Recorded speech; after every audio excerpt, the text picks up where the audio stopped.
Dave Weigel is a politics reporter at the Washington Post, which implies a lot of things, including that he's likely not a fan of this show. And indeed, he is not, judging by his reaction to an interview we did on Wednesday night. Ben Smith, the editor of BuzzFeed, came on, you might remember, and we had a vigorous discussion about liberal groupthink in the press. We disagreed with each other, but I wasn't hostile. I enjoyed it, actually, and I think Smith enjoyed it, too. Weigel definitely did not enjoy it. Too many different opinions on display, including some he doesn't agree with, and that shouldn't be allowed. So like the D.C. journalist he is, Weigel immediately started whining about it on Twitter. Why does Ben Smith keep diving into this endless pool of bad faith, he tweeted.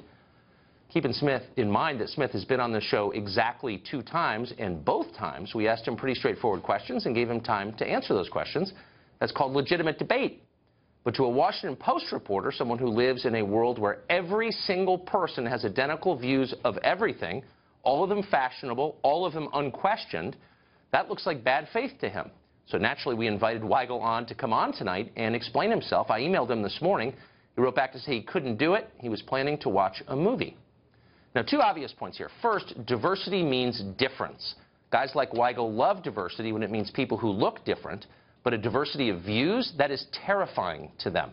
It's a threat to the moral monopoly they believe they hold in American life.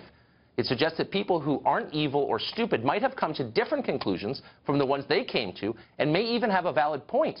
That possibility is unacceptable to them. It shakes their faith in their own virtue.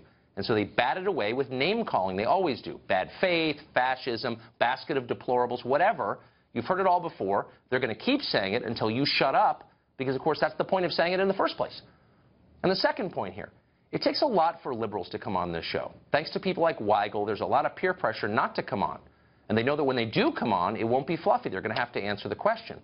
But night after night, some of them come anyway, and we are grateful for that. They may be wrong or misguided, but at least they're not cowards.